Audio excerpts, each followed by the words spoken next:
Life in my early years was a silent movie, played within the confines of a home that felt more like a fortress. My family, bound by strict norms that bordered on the extreme, watched my every move, every word, and every breath I took. It was a life of muted colors, where expressions were guarded, and spontaneity was a distant dream. My grandmother, Eleanor, was the first crack in that rigid world. She saw the life I was living and decided it was no life for a child.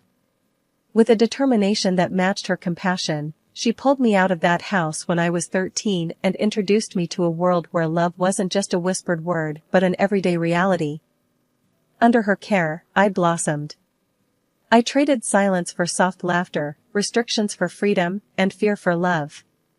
But the shadows of my early years lingered, shaping me into a shy, modest young woman, whose comfort zone was the small, safe world I had built around myself. Web design became my chosen path, a career that allowed me to weave my creativity into the fabric of the digital world while staying within the protective walls of my home. My laptop was my window to the world, a world where I could be bold in my designs yet safeguarded from the direct gaze of society. On my 30th birthday, Grandma Eleanor decided it was time for me to meet someone, a thought that both thrilled and terrified me. Through her network, she found Ethan, a man just a few years my senior, known for his charm and seemingly gentle nature. Our first meeting was at a local diner, a place where the aroma of coffee and the buzz of quiet conversations created a comforting backdrop. Ethan walked in, his presence like a new chapter waiting to be written. "Lily, right? Your grandma's told me so much about you. Heard you're quite the artist with your web designs," Ethan said, his voice smooth, his smile easy. A blush crept up my cheeks, unaccustomed to such direct praise. "Thank you, Ethan. That's kind of you to say. And yes, design is my passion." As we talked, a connection began to form, gentle and tentative, like the first rays of sun after a long night. Ethan's words were like a balm, soothing the years of conditioned caution and reserve. "Lily, there's something about you. Your modesty, it's refreshing in this loud world. It's like discovering a quiet cove in a stormy sea," he said, his gaze holding mine with an intensity that stirred something deep within me. His words, so full of promise and understanding, touched a part of me that I had kept hidden, locked away from the world. "You know, Lily, I've always believed that true strength lies in being yourself, in a world that tries to make you like everyone else. I see that strength in you," Ethan continued, his voice sincere and warm. The days following that first meeting with Ethan were like stepping into a new world, one where the colors were brighter, and life felt more vivid. Our encounters were simple but meaningful, centered around long conversations over coffee, walks in the park, and shared laughter that seemed to echo long after we parted. One brisk afternoon, as we strolled through the park with leaves crunching under our feet, Ethan turned to me, his eyes shining with an idea. "Lily, you ever been to the old Wilson's farm? They've got this apple orchard, look straight out of a postcard in the fall." I shook my head, a smile spreading across my face. "Can't say I have, Ethan. My adventures have been pretty limited to the digital world, you know?" He chuckled, a sound that warmed me from the inside out. "Well, guess it's about time we change that. What'd you say about going there this Saturday? They say there's nothing like picking apples on a crisp fall morning." And just like that, our quiet, comfortable routine expanded to include these little adventures. Each moment with Ethan felt like a step away from my old life, a life of restrictions and silence, into something more vibrant, more alive. The days turned into weeks, and the connection between us grew stronger, more profound.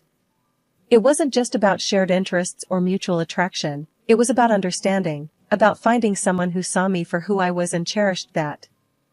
One cool evening, as we sat on a bench watching the sun dip below the horizon, painting the sky in shades of orange and pink, Ethan's voice broke the comfortable silence between us.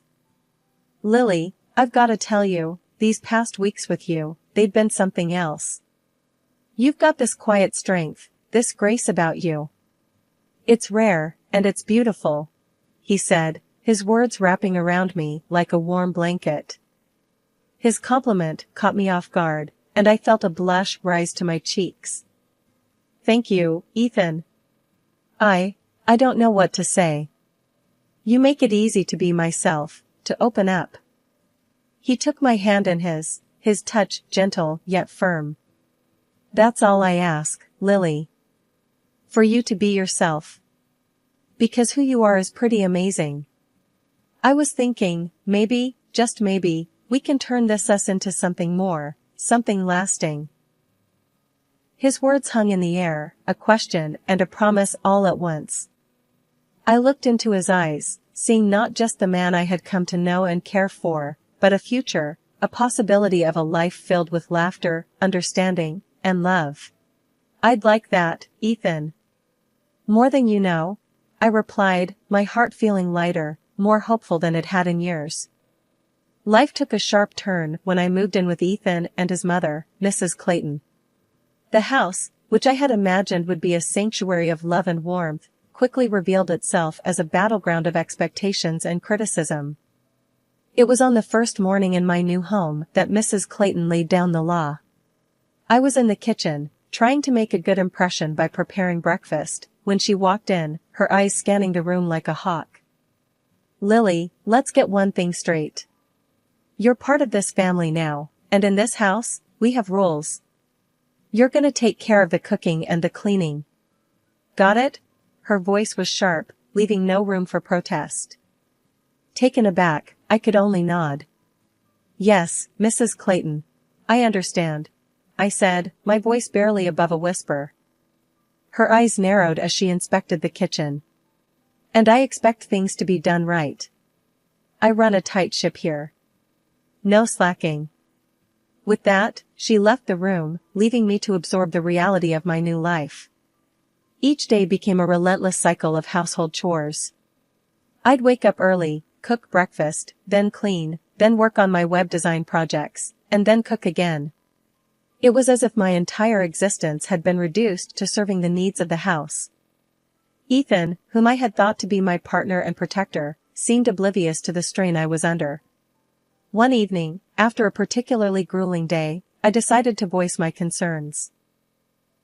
"Ethan, I need to talk to you about something," I started, my hands nervously twisting the dish towel. He looked up from his laptop, his expression one of mild annoyance. "What's up, Lily?" "It's about your mom, and the housework. It's a lot. And I feel like it's all on me," I said, the words spilling out in a rush. Ethan's eyes went back to his screen as he shrugged. "Well, yeah. Mom's set in her ways. It's just how things are done here. You'll get used to it." "But, Ethan, it's not fair. It's not right. I'm working too, and I have my own life. I'm not just here to cook and clean," I protested, feeling a spark of defiance ignite within me. Ethan sighed, a sound of exasperation. "Lily, don't make a big deal out of this. Mom's the boss of the house. Just try to keep her happy, okay?" His words felt like a slap, a stark reminder that my feelings, my exhaustion, were of little consequence in this household. The web of control in the Clayton household tightened its grip around me as the days passed. It wasn't just about the cooking and cleaning anymore. My modest earnings from web design, which I had cherished as my own, became the next target in the Clayton family's playbook of dominance. It was a typical evening.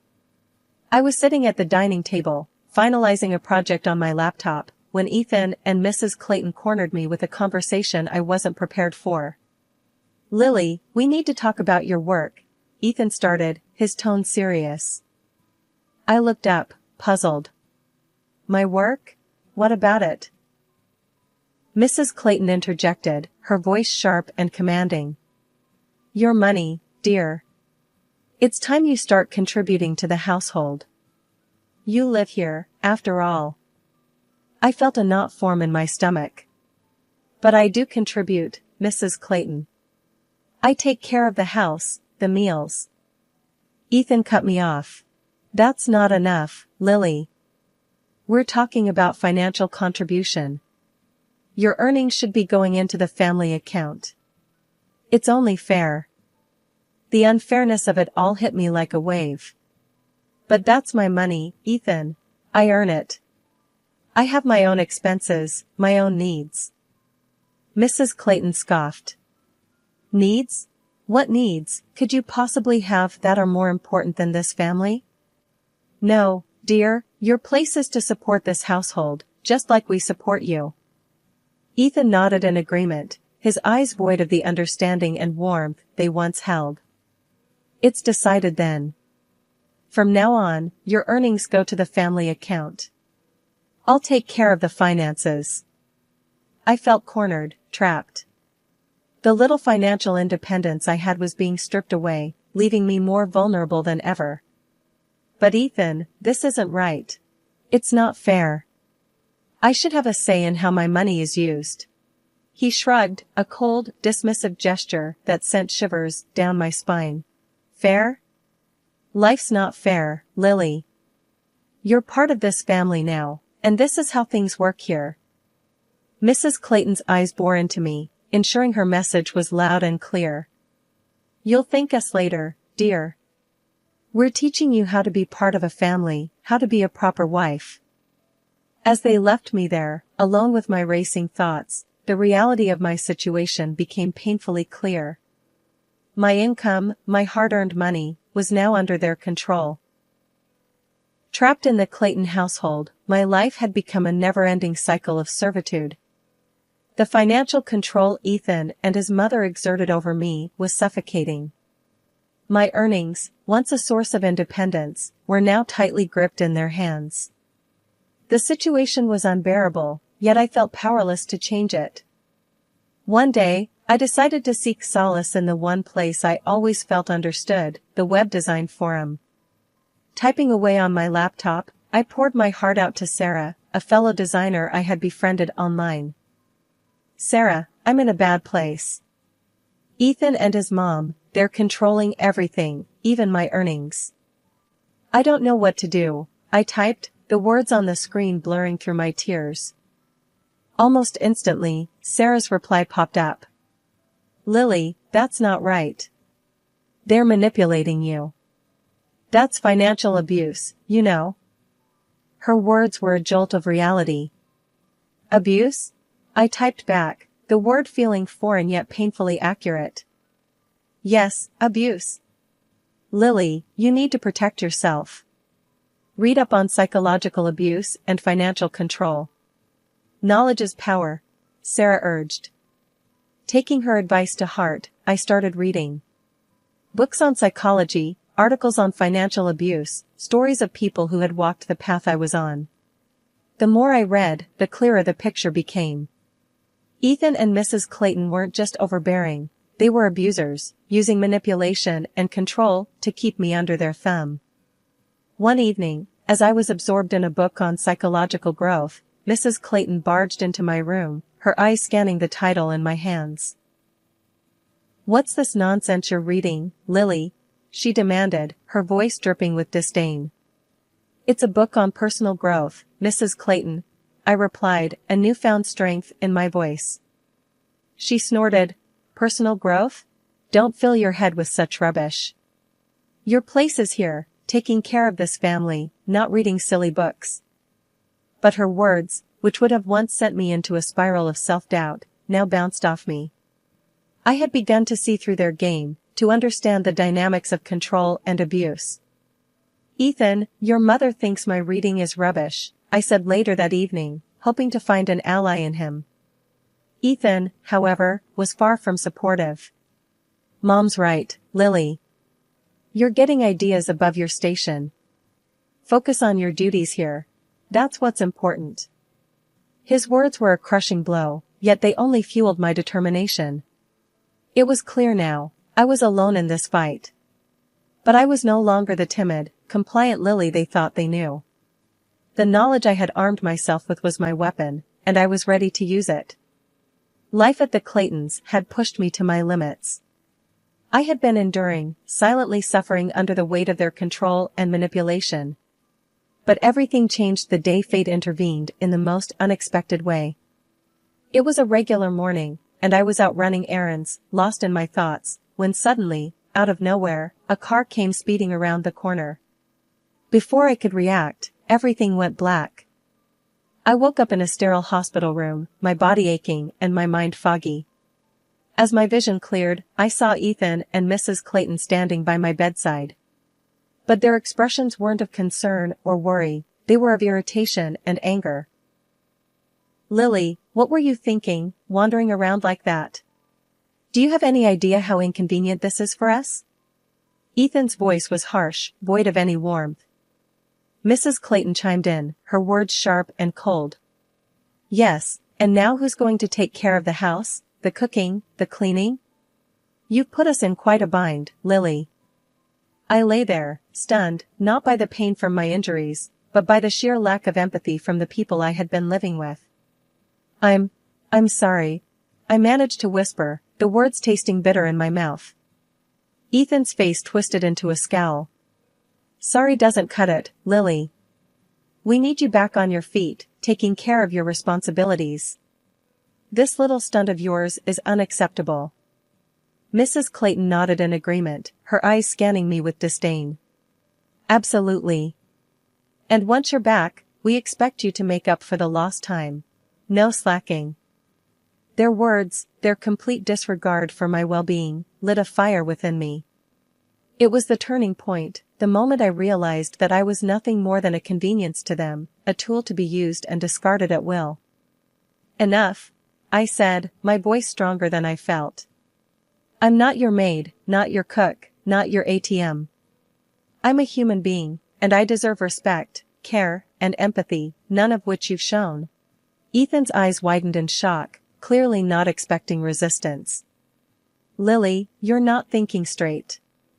You need to calm down and think about your duties, your place in this family." But I was done. Done with being told my place, done with being treated like a nobody. "My place," I said, my voice steady, "is not here, not with you. I deserve better, and I will have better." The doctor walked in at that moment, breaking the tension. He explained my injuries, the fractures, and the long road to recovery. Ethan and Mrs. Clayton's faces fell as they realized the implications, the weeks of convalescence, the medical expenses, and the absence of their obedient housekeeper.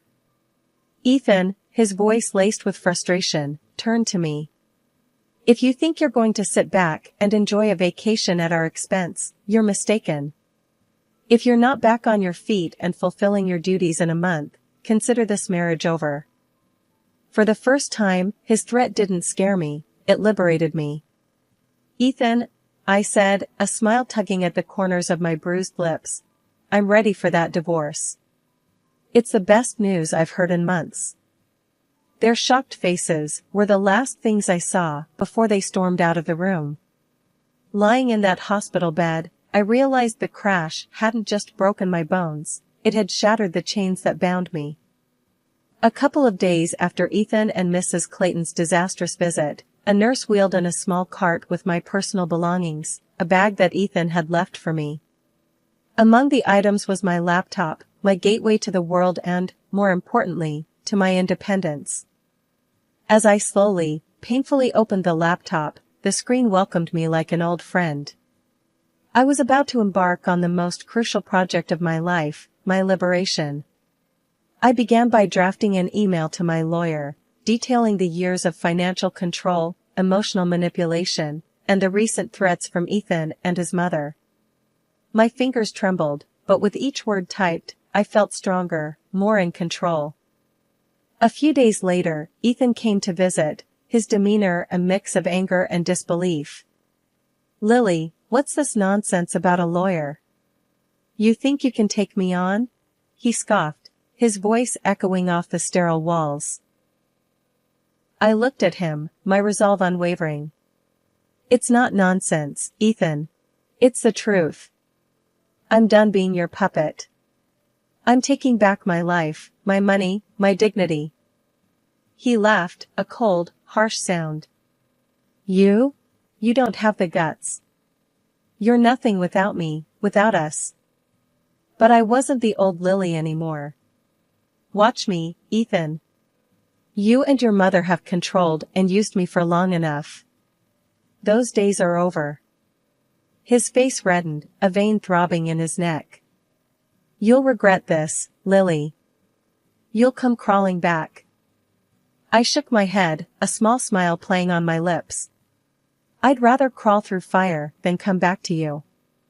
After Ethan stormed out, the days blended into weeks. My body was healing, but more importantly, my spirit was healing too. I spent hours reading, learning, and preparing for the battle ahead. The hospital room, once a symbol of my vulnerability, had become my war room. The day I was discharged from the hospital marked the beginning of my new life. Grandma Eleanor, frail, but with a spirit as strong as ever, was by my side as I walked out of the hospital. Her eyes, filled with tears of pride and relief, told me all I needed to know. I was on the right path. Grandma, I'm scared, but I'm ready, I told her, my voice steady. She squeezed my hand. I know, my dear. And you're not alone. We're in this together. The journey back to Grandma Eleanor's house was quiet, but it was a silence filled with determination and hope. The old Lily was gone, and in her place stood a woman ready to reclaim her life, one step at a time. The morning of the hearing, Grandma Eleanor and I sat at the kitchen table, a silent understanding between us. Lily, you ready for this? She asked, her voice steady but laced with concern. I nodded, feeling a surge of strength from her unwavering support. I am, Grandma. It's time to put an end to this, once and for all. At the courthouse, the atmosphere was tense. Ethan and Mrs. Clayton were already there, their faces a mask of arrogance and disbelief. They still couldn't fathom that the once submissive Lily was challenging them. As we walked past them, Ethan's voice, cold and mocking, reached my ears. You really think you can win this, Lily? You're just a nobody. I stopped, turning to face him, my gaze unflinching. I am somebody, Ethan. And today, you'll see just how much you underestimated me. The court proceedings were a blur, with testimonies given and evidence presented. My lawyer was a pillar of strength, laying out the years of financial and emotional abuse with precision and clarity. Ethan and Mrs. Clayton's lawyer tried to discredit me, painting me as an ungrateful wife. But the recordings I had made, the meticulous records of their controlling behavior, and the financial statements spoke louder than their lies. As the judge pronounced the verdict, favoring me and granting significant compensation, the look of shock and defeat on Ethan and Mrs. Clayton's faces was a sight I would never forget. Outside the courthouse, Ethan approached, his demeanor now that of a defeated man. Lily, please, let's talk about this. We can settle it without the compensation. You don't have to do this. I looked at him, the man I once believed would protect me, now a mere shadow of his former self. No, Ethan. You had your chance. You chose to control and abuse instead of love and respect. This is the consequence of your actions. Mrs. Clayton, her pride shattered, joined in, her voice trembling. Lily, please, I'm an old woman. Have some mercy. I shook my head, the final pieces of the emotional shackles they had bound me with falling away. Mercy was what I begged for when you controlled every aspect of my life, Mrs. Clayton. It's too late for that now. As Grandma Eleanor and I walked away, the weight of years of oppression lifting off my shoulders, I knew that this was more than just a legal victory.